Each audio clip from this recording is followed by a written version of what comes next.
So, hello po mga ka-official. So, meron po tayong bubuksan at i-share ko po sa inyo. At mabibili nyo rin po dito yan sa Yellow Basket. So, ito po ay isang, ayan.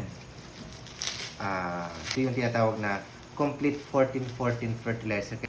Yun. So, ay, may ano pa sila, may freebies pa siya na kangkong. So, maglagay tayo ng fertilizer dun sa, ito yung tsura niya, oh. Pakita mo. Ayan.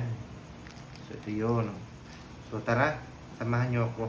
May buto siya ng kangkong. Ayun, so itatanim natin itong kangkong na to. Kaya lang, wag muna natin ngayon.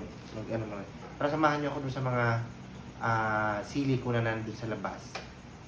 Ating lagyan ng fertilizer.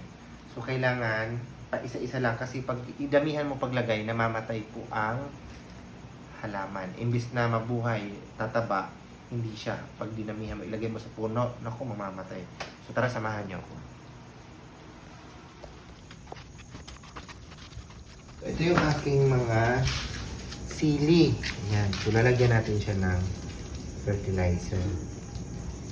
So, paglagay ng fertilizer, malayo sa puno. Hindi pwedeng marami.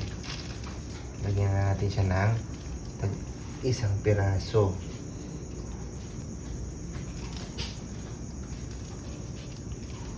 Pag dinamihan mo paglagay, patay ang puno mo. Yan. Isa-isa lang. Delikado kasi yan.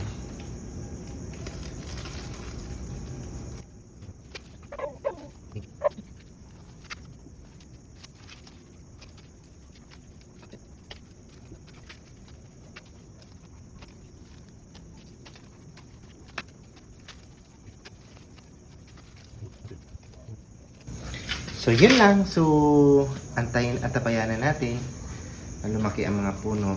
And, check out nyo na yan sa Yellow Basket para katulad ng mga tanim ko, tataba din sila. So, yun lang. Check out nyo na sa Yellow Basket. Bye-bye.